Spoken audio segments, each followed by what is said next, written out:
Պարոն Վարդանյան, Տիկին Մինասյան, ես անկեղծ ասած չեմ հասկանում ձեր այս համառությունը հերքելու այն փոփոխությունը, որ այսօր տեղի ունենալու վաղը քվեարկությամբ, Արդարադատության նախարարն էլ իր խոսքում փաստեց, որ խնդիր կար, խնդիրը լուծվում է։ Հիմա խնդիրը ինչու՞մն է ընդունելու, որ այդ խնդիրը փաստորեն կար։ Ինչի մասն էր խոսքը, սիրելի հայրենակիցներ, ուզում եմ հիշեցնել, որ քրեական օրենսգրքի 444-րդ հոդվածը, երբ որ ներդրվեց նաև համընդհանուր հայտարարագրման ինստիտուտը, իմ կողմից նաև բազմիցս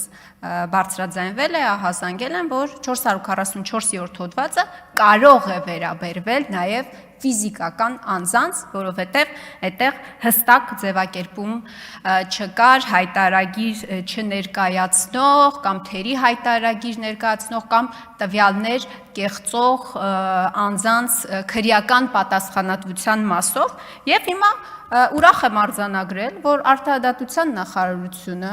այս փոփոխությամբ, այս նախաձեռնությամբ փաստում է, որ 444 հոդվածի սուբյեկտային շրջանակի որոշման վերաբերյալ կա տարակարծություն եւ անհրաժեշտություն է առաջացնել հստակեցնելու հանցակազմի սուբյեկտի շրջանակը, պարոն Վարդանյան, Տիկին Մինասյան, իրավական որոշակիություն ապահովելու նպատակով։ Ես կարծում եմ, որ դուք այս ամբիոնից կարող